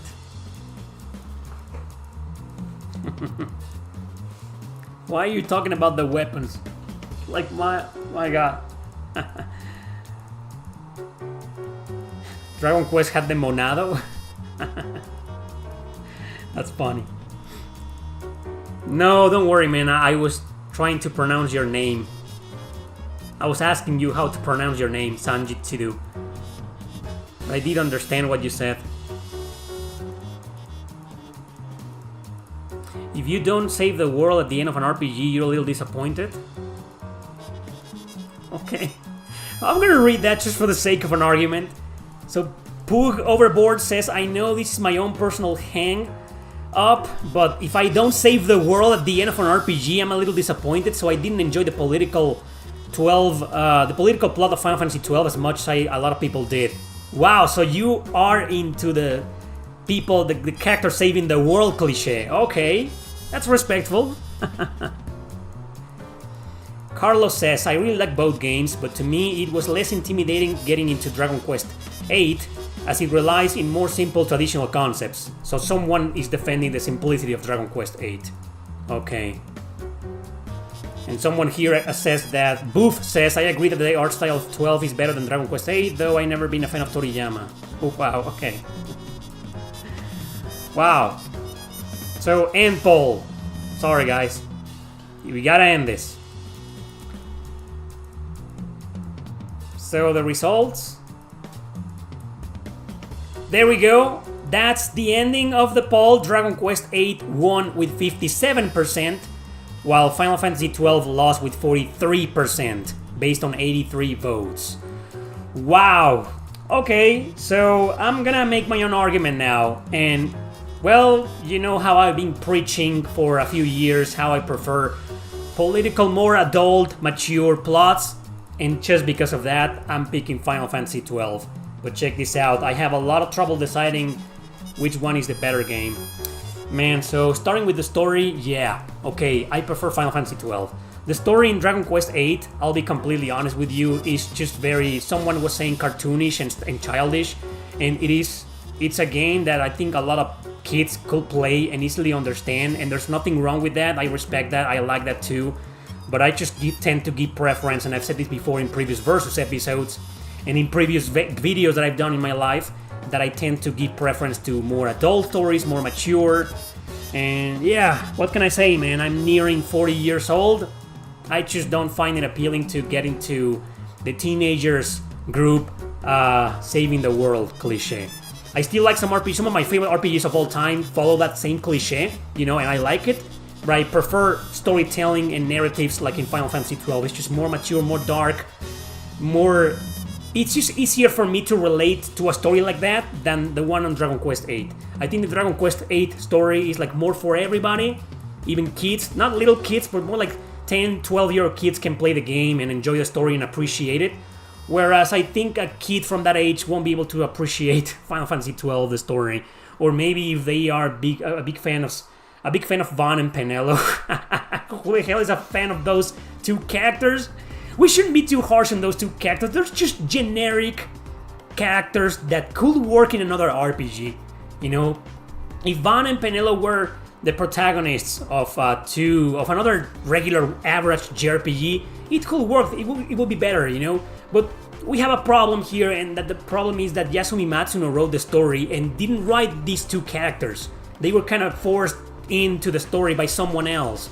So even back in the day, even back when this game was developed, you know, there was a lot of political crap going on inside Square Enix, and I can't believe they did this. They didn't ruin the game, but they ruined the game for a lot of people. So that's one point in favor of the Dragon Quest VIII story, but despite having Vaughn and Penelo, I still prefer the Final Fantasy XII story by a landslide, because if I can just focus, which is exactly what I did, on the rest of the cast. Someone said before that apart from Vaughn and Penelo, the entirety of the cast, the other characters are very well written, and I agree with that. And yeah, I know in terms of fan service, I think Final Fantasy XII is one of the most sexualized games in history. I mean, the races that are in this game are like, come on, barely wearing any clothes. I know Jessica has two big reasons to be one of the best fan service female characters in history. But yeah, I think I'm gonna pick Ash and Fran when it comes to fan service. Anyway, yeah. And about the world and the universe, again, Final Fantasy XII wins by a landslide. I'm a big fan of Yasumi Matsuno and what he did with the universe of Tactics Ogre and Final Fantasy Tactics and Vagrant Story even. I'm not a fan of Vagrant Story, but I think I prefer that world over the one in Dragon Quest VIII because, again, the world in Dragon Quest VIII is more simple, is more done in the Akira Toriyama style. There's some magic and fantasy involved, some steampunk, some dark moments here and there, but it's just a game it's a friendly game, it's a friendly story with a friendly world. Whereas the one in Final Fantasy XII is just huge, the lore is fantastic, it's just very well carefully crafted and developed, and it's got a lot of maturity and a lot of realism, and when it comes to storytelling, I prefer that. In fact, I think I've heard a lot of people saying, man, why aren't you a fan of Western RPGs? You know, because most of the storytelling in Western RPGs is just like that, the type of storytelling or the world building that I will prefer, right? But I've always said this, I prefer the JRPG gameplay mechanics. So, in terms of gameplay, this is where I'm having trouble deciding. To be honest, there's a lot of ups and downs with both. Both games are a massive grind fest, and grinding was great for its time, but these two are something freaking else. Okay, these are two of the biggest grind fests I've ever played in my life. Especially the original versions. The remaster of Final Fantasy XII is not that grindy. There are easier ways to break the game and go through it without having to grind that much. But the original PS2 versions, holy crap, man, massive grind fests. And I can't decide in terms of that which is the better game or which is the worst game. When it comes to gameplay, you know, the exploration, the going around, exploring things, moving around, how the control feels, controlling your characters, you know, the quality of life improvements maybe. Again, you know, both have so many ups and downs that I can't decide. The best thing about Final Fantasy XII is the fact that you can just freely roam around without getting into random battles. And Dragon Quest VIII has random battles, random encounters, and I've always been a detractor of random encounters since I was little. I hate them, and I think they shouldn't exist anymore. So, the gameplay is just as great in both, but they're also so different, right? Someone was saying that Final Fantasy XII feels more like an MMORPG than anything, and yes, that's true, but that's not necessarily a bad thing. But yeah, it's more like massive, more open world-ish, and you can get lost so many times. It takes forever to reach, to go from point A to point B, and whereas in Dragon Quest VIII is easier. But so that it's a point in favor of Dragon Quest VIII. But Dragon Quest VIII has the random encounter. So you see what I'm trying to say? I can't decide which game has the better gameplay. And gameplay is the most important thing. Music and graphics are vastly different. You got the orchestration of Dragon Quest VIII, which is fucking beautiful. And I love Hitoshi Sakimoto, don't take me wrong, but I've never been the biggest fan of his music. Not even in Odin Sphere. So I think in music Dragon Quest VIII wins. Not by much, but yeah, by a considerable amount. Music is better in Dragon Quest VIII. But then again, I'm not the biggest fan of Koichi Sugiyama's music. Since I was little, I was like, the music is good, but I'm not, you know me, we're listening to some East music right now. That's the type of music I give preference to in video games. So there you go. I can't make a very compelling argument in favor or against the music in either game. Graphics, the graphics look freaking beautiful in Dragon Quest VIII. I'm a big fan of the cell shading graphics. But Final Fantasy XII, I mean, there was just so much detail. But the original version looks kind of rough and grayish and not too colorful. But it's just something more mature, more realistic, and more, I don't know. Again, the graphics I can't decide. We're just trying to compare two completely different styles here. And I just can't make a decision. And finally, in terms of battle mechanics, well, Dragon Quest is this extremely simplified version, like any other Dragon Quest game in existence, just a menu-based, turn-based RPG. And yeah, you get these, I forget the term, you get like this energized feature where you're gonna do on your next turn some big damage or something like that. I forget the name of that characteristic. But it's okay, you know, it's good. And okay, so whereas in Final Fantasy XII, you got this weird battle mechanic that resembles more an MMORPG. Like, it's real time, it's action, but everybody still gotta wait for the bar to fill up to execute their attack. And you're only controlling one character. Well, you don't really feel like you're controlling one character, right? But again, there's so much thought put into the battle mechanics of Final Fantasy XII that it's kind of better from a different from a specific point of view. It's kind of better, the combat system in Final Fantasy XII, because there's a lot to it. It's more complex, and the one in Dragon Quest VIII is simple. But hey, who the hell said that simple is bad? I'm a sucker myself of simple battle mechanics. So often nowadays I struggle with complexity in video games and JRPGs because they try to be so damn original that the complexity goes overboard and it's unenjoyable and makes things more difficult. So I appreciate a simple battle system like Dragon Quest VIII just a bit more, but there's just something about the combat in Final Fantasy XII that puts it a little bit above it. And finally, the last thing I want to say in favor of Final Fantasy XII is something very stupid. I beat Final Fantasy XII on the PlayStation 2. I never beat Dragon Quest VIII. I made it all the way to the final dungeon, and I never even got to see the final boss. I couldn't pass through the final dungeon. That's right. So I gotta give preference to the game that I actually beat. I know that's a shocking revelation, but yeah, that's my argument. But yeah, so Final Fantasy XII is the better game for me, especially the remaster on PS4 and Switch. Maybe if we were just comparing the original two versions, maybe I will speak a little bit more in favor of Dragon Quest VIII and criticize the Gambit system and the skill tree system in Final Fantasy XII, which is ass, in my opinion, but that was fixed in the remaster. So, to be completely honest, and I had more fun. Overall, I had more fun with Final Fantasy XII than with Dragon Quest VIII, because the grinding was more, I don't know, interesting and fun in Final Fantasy XII than it was in Dragon Quest VIII. It felt more repetitive in there. So yeah, to me, people, I'm picking Final Fantasy XII for everything that I said in the last 5 minutes. What do you think? Leave a comment, share your opinion. Which game is the better game for you? Let us know. Thanks for watching. Don't forget to subscribe and share this video with your friends. And see you in the next episode. And that's all.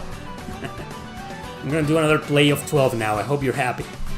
Awesome. Hope you enjoy the game and the ladies in there. Hey, we never mentioned Penelo in the fan service area. All the focus was in Ash and Fran. Come on, Penelo's good looking, right? She's sexy, she's fun, she's Anyway. We barely got any Dragon Quest games in Europe. Unfortunately, you did get the remakes of 4, 5, and 6 though in the Nintendo DS. You did get those in Europe. In fact, I own Dragon Quest 6 and Dragon Quest 9 on the Nintendo DS, and my games are the PAL versions. And I think you did get Dragon Quest 8 to the 3DS version. You didn't get the original PS2 version, that's true, but you did get the 3DS version of 7 and 8. So you got... Dude, you got most of them. What are you talking about? We barely got Dragon Quest games in Europe? You're sorely mistaken. And I just proved it. You got more than half of them. Dragon Quest 11 is there, everybody, everywhere. So... That was fun. That was fun. Thanks for participating, everybody. It took us like 40 minutes to do that video. No, it was like half an hour only. Dragon Quest 8 was PAL for PS2. So maybe Tyson lives in a really obscure country. Anyway, Trails series versus Kingdom Hearts series. Trails wins for me by a landslide. I'm never gonna do that video, man. I can't. That would be hypocritical of me. Putting a game against another one that I'm really not a fan of. It's as if you were asking me to do, I don't know, Trails in the Sky versus Final Fantasy X-2, which I fucking hate. So, I don't hate Kingdom Hearts, the series, but I'm not a fan of the series.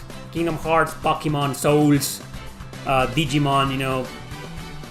Sorry to bust your bubble for some of you, but I don't think you'll ever see an episode in the Versus series with those games. Shining Force versus Fire Emblem could work.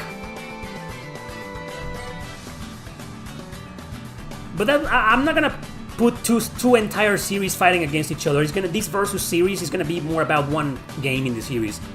So Shining Force 1 versus Fire Emblem, the first one. I love Fire Emblem, but I will pick Shining Force. That's a good one. A lookalike versus Tifa versus Rinoa versus Garnet versus Yuna versus Ash. Nah, we usually do that for my second channel. But out of those girls, I think I'm gonna go with Ash. And then Tifa. And then Garnet, and then Rinoa, and finally Yuna. Yuna is my least favorite of that quintet. When do you predict the Suikoden release date? You mean the Suikoden remasters? I predict the Tokyo Game Show in September. I think that's what Konami is gonna do. Probably. Yeah, Grandia versus Wild Arms is a good one. But I don't think there's gonna be a lot of voting. And the video is not gonna get a lot of views. Well, the videos are not getting any views. They're getting like 4,000 views each. That's okay. We're just doing this for fun. It's just extra content on my channel. But I really want to do that one now. Grandia versus Wild Arms. But the first Grandia versus the first Wild Arms, okay? Not the entire series. The Grandia series versus Wild Arms series? No. Grandia 1 versus Wild Arms 1. That's a good one, man. I'll consider that one for the next video. Chrono Trigger versus Sea of Stars. Ooh, I'm pretty sure Sea of Stars will win, right? Why? If there was a remake for Shadow Tower, will you play it? No, man. I wouldn't play it. Tales of Berseria versus Tales of Exilia. That's a good one. I think more people played Berseria because it's on PS4 and Steam.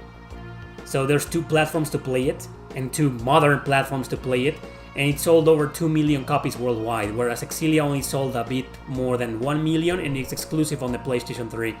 So I think Berseria will win just because there's 2 modern platforms to play it on, right? It's a good one though. For someone who played both games like me, that's a good one. But I don't think it's gonna work for most people. My favorite RPG villain? I don't have one. I don't think I do. I just don't think I do, man. Tales of the Abyss versus Tales of Berseria. Same argument. Secret of Mana versus Secret of Evermore. Mana will win, she's simply the more popular game.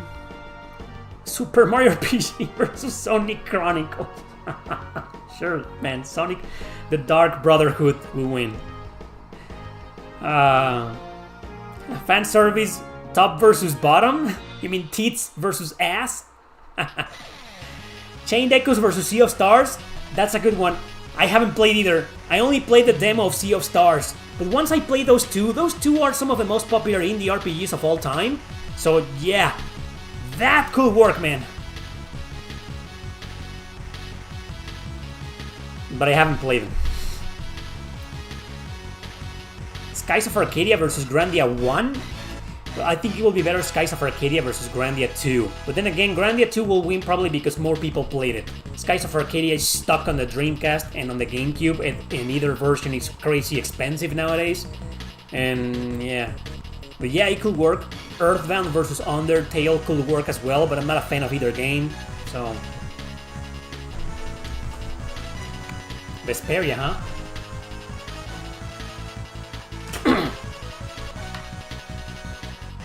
I've never played Dragon Quest V on the Super Nintendo, man, so I couldn't answer. Dragoon versus Legaia. Dragoon will win because Legaia has become such an obscure game.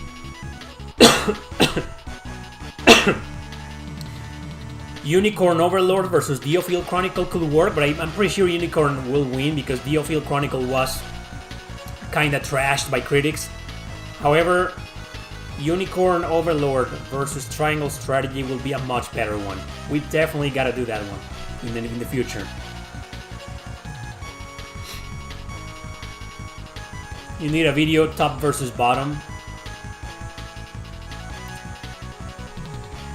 I'm a balanced guy, so I am a balanced person when it comes to top and bottom. I'm okay. I don't have a preference, really. Maybe I would choose bottom, but... No.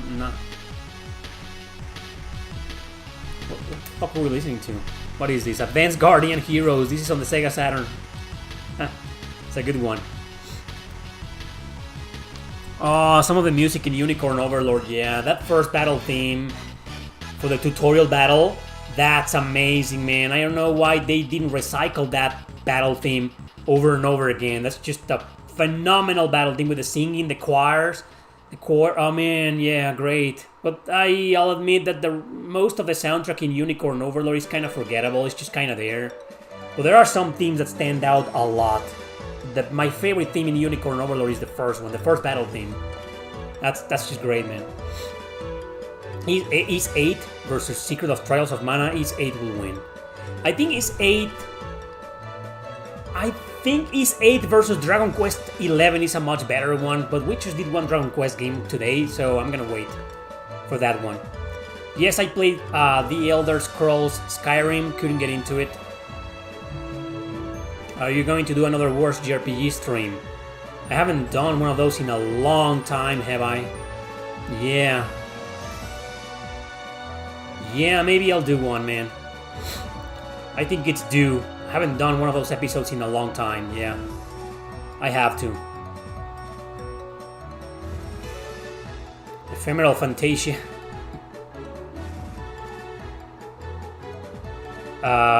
What's up, Michael?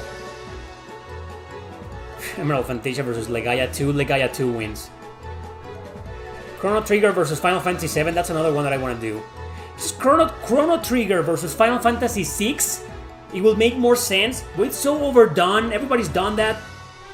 Chrono Trigger versus Final Fantasy 7, though. I think that's a more interesting one. It might happen. Okay, top 50 final boss themes. I already said that if I ever do that video, it's gonna have to be funded by fans.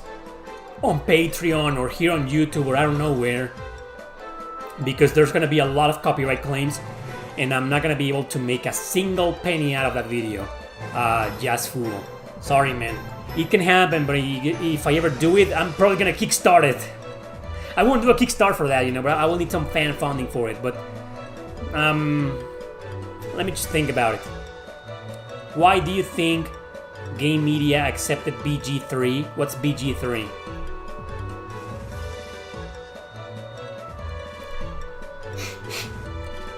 Persona 3 versus SMT5. Could work. Could definitely work. How do you feel about 13 Sentinels Aegis Rim? I feel that it's a really good game, not for everybody. It's really good. I do recommend it, but it has some translation issues and too much story that might be overwhelming for a lot of people. Final Fantasy 7 Original versus Remake. That's a good one. Yeah.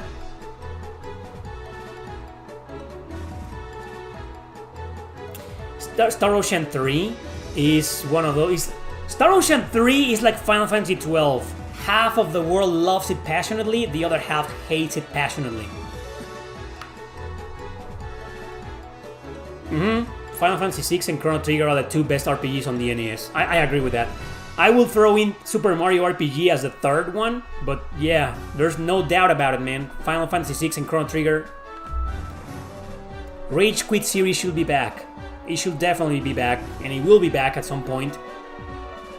But it's just YouTube, man. Nothing is better than Final Fantasy 7, best game ever.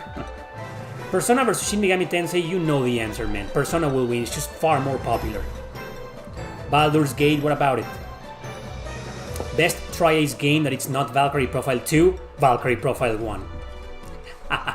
Got you there. And I think I'm serious. Is Lacrimosa of Dana versus Origin? Lacrimosa will win, it's just by far the more popular game. You don't put Earthbound with Chrono and Final Fantasy 6? No, I don't. Not a fan of that game. Nothing against it, I just don't like it. I haven't played Wandering Sword. Isn't that... Wandering Sword, correct me if I'm wrong, isn't that done in the HD2 graphic style? If it is, then I think so far it's exclusive to PC. So I don't play on PC, so I haven't played it, but I would love to play it. If that's the game you're referring to. I don't know what you guys were trying to ask about Baldur's Gate 3, but I don't give two fucks about that game. So, NES ranking games list video by any chance? I recently played one last night called Destiny of an Emperor. Maybe if I continue down that path and play more NES RPGs, I could make at least one of these days. We'll see what happens. Yes, so Wandering Sword is that HD 2D game. Yeah, so yeah, it's exclusive to PC, man. I mean, that's bullshit. That game should come out on consoles. I would love to play that on PS4 or 5. Star Ocean versus Tales of Destiny. You mean Star Ocean 1, First Departure versus Tales of Destiny? That could work, man. Another Star Ocean versus another Tales game. That could work in the future, yeah. Final Fantasy 9 versus Berseria. Final Fantasy 9 will win, it's just more popular. Tales of Berseria, I think it's a bit like Final Fantasy 12 and Star Ocean 3. A lot of people hate the game. I love it passionately, you know that. Berseria is definitely my second favorite Tales game of all time. It's a masterpiece, but it can't compete with Final Fantasy 9. Tetris versus Dr. Mario. Next Sunday. You just called it, man. That's gonna be next Sunday's episode. For good.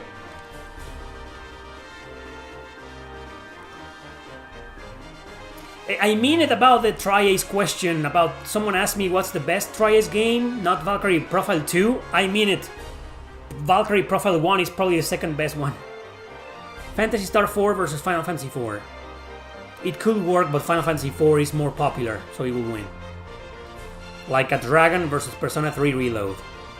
I think Persona will win. It's more popular, and it's not a sequel. Like a Dragon Infinite Wealth, it's a sequel, and a lot of people don't want to play it. I know the game sold millions, but it's just a lot of people don't want to play it. You know what? I don't have a lot of Yakuza fans in this channel. I just don't. I barely have any. I think I have more Fire Emblem fans. And I don't have a lot of Fire Emblem fans here. Are Trails from the Sky series and Cold Steel 1 and 2 on any single console? No.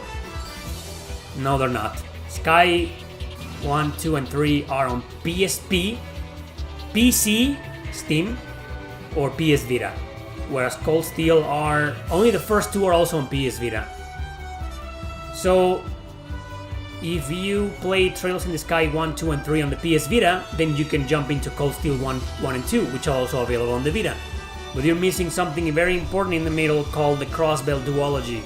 And those games are not on PS Vita. Wait! Yes, they are! And I think they're fan translated, right? Yeah, I think they are. I don't know. Is the Crossbell Duology on the PS Vita? I think it is, right? Trails in the Sky versus Trails of Cold Steel, that could work. If you really want to make versus videos, do Fire Emblem Waifu Wars. It's just not what this channel aims to do, so no. Luna from Lunar or Kid from Chrono Cross? Kid by far.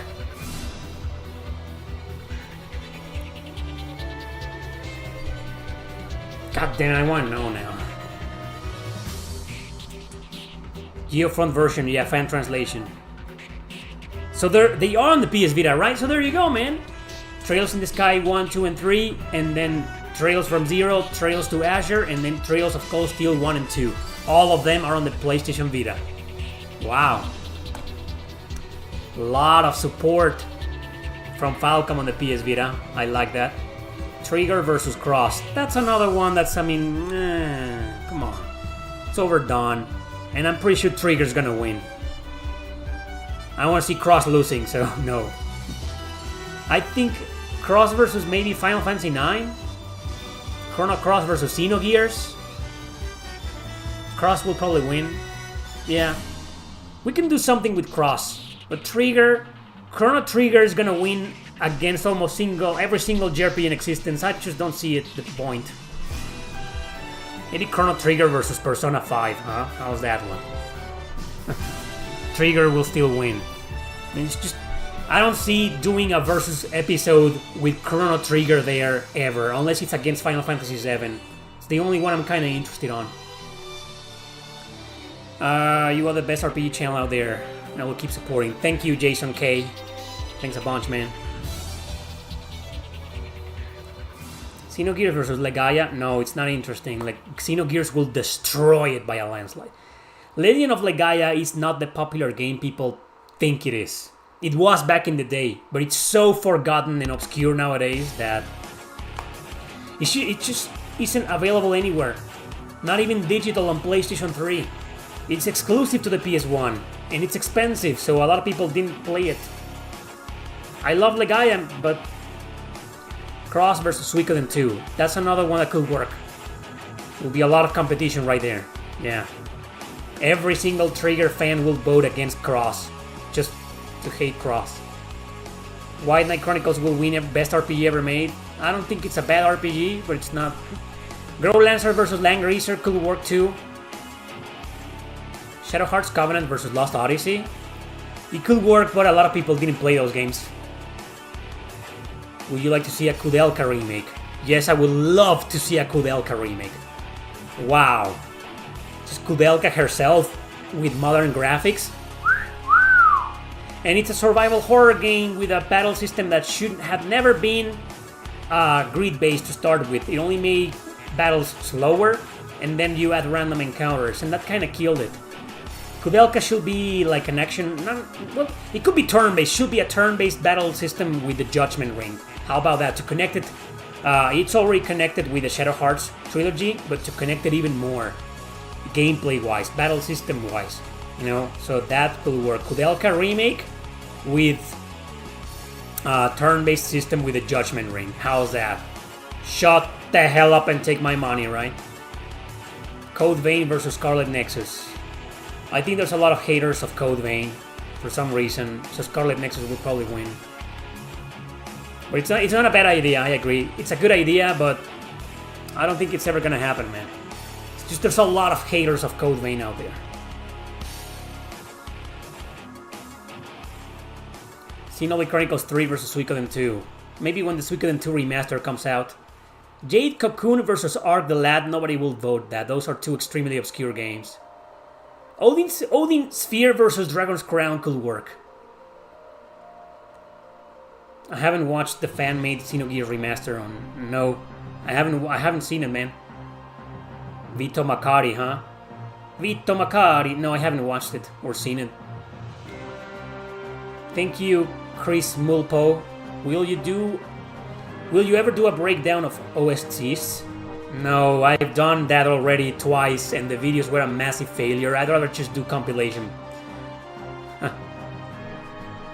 Or I'd rather break them down in my podcast. You know, whenever I talk about specific game, I break down the music. Your Xenogears OST talk was great. Thank you. I would rather keep doing that.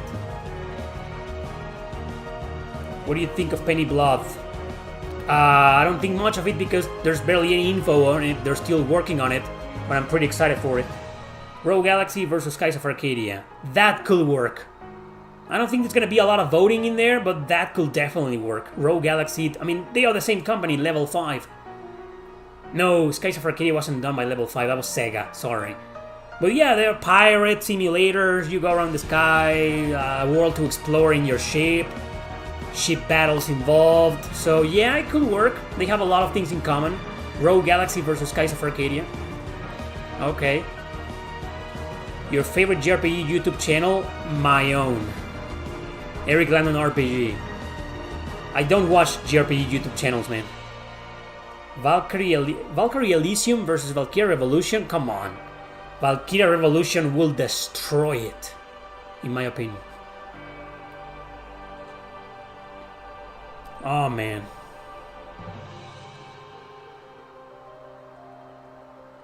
That's horrible, Pedro. I'm so sorry for your loss. I almost lost my mom last year, about a year ago. She almost died. It was almost a guarantee that she was going to die.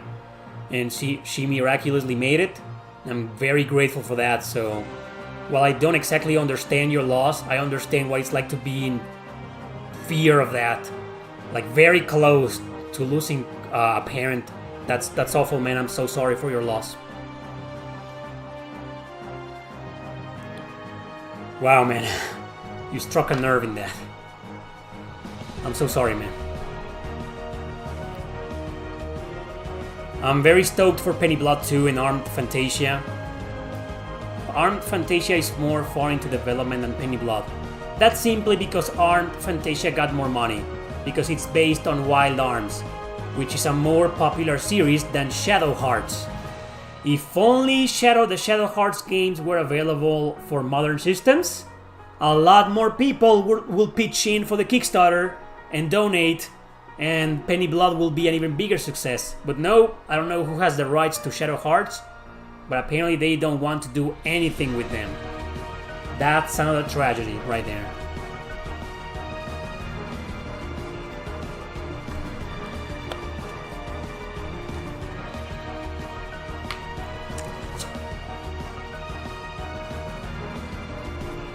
I didn't recognize this track, Radiant History, huh? It kind of it sounded a little bit Yoko Shimomura-ish, but I couldn't put my ears on it. Okay, so now I have Radiant Historia.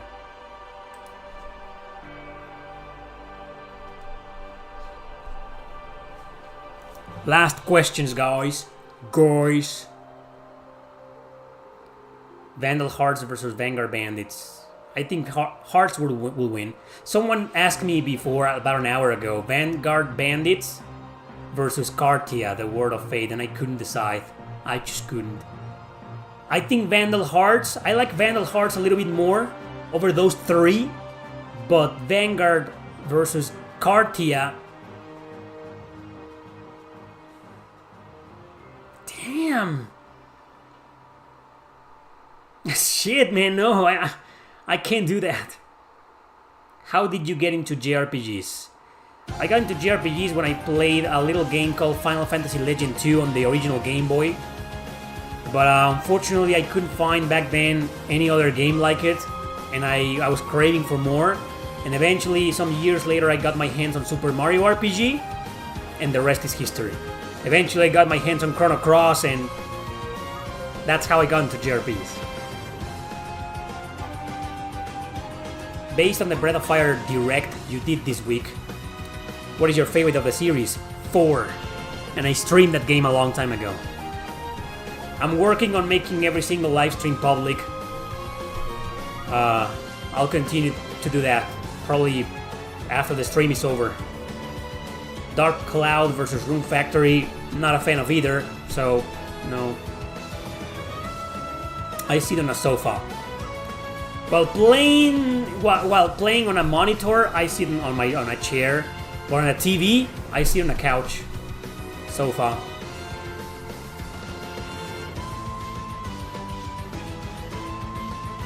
Tons of people compare Radiant Historia versus Chrono Trigger. No, it's not gonna be a good versus, man. You're comparing the most popular JRPG of all time versus something as obscure and underrated as Radiant Historia? Come on, man. Trigger's gonna crush it. It's gonna be horrible. So no, it's not a good idea. Again, Radiant Historia will destroy. Tales of Innocence didn't even come out of Japan, man. I know it's fan translated, but that's a Japanese exclusive. No Japanese exclusive will ever win against something that did come out of North America. PSP or 3DS DS? I will go for PSP.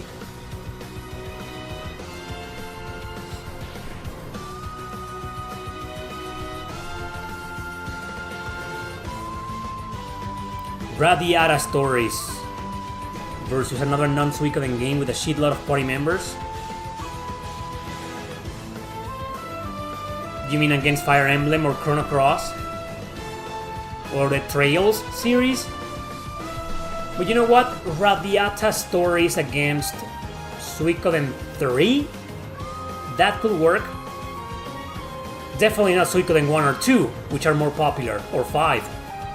But then again, 5, a lot of people didn't play 5. But 3, yeah, it could work. I want to put Radiata Stories against something, but I haven't decided what. And I don't think a lot of people played Radiata Stories. Not too many. 3 JRPG games, that's the last question I'm gonna answer. 3 JRPG games that you would like to have with you if you were stuck on an island? Well, Chrono Cross, of course. Might and Magic Clash of Heroes, that's not a JRPG, though, so never mind.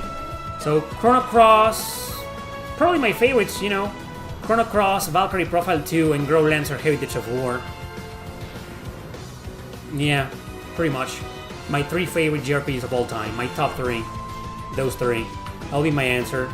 I have no problem playing any of those 3 JRPGs over and over again, to be honest. So that's my answer to you. And that's the last question. That's it, guys. Well, in 26, 25, 24, 23 seconds, 20 seconds, you will get a nap. Should I wait till you get a nap? I'll probably get like 2 cents. 2 cents of revenue. That's a good one. Grand Blue Fantasy Relink versus Astral Chain? That could work. Yeah. Yeah. Maybe Grand Blue will win. Maybe he will win because it's more popular and it's not stuck on the Switch. But yeah, that could work.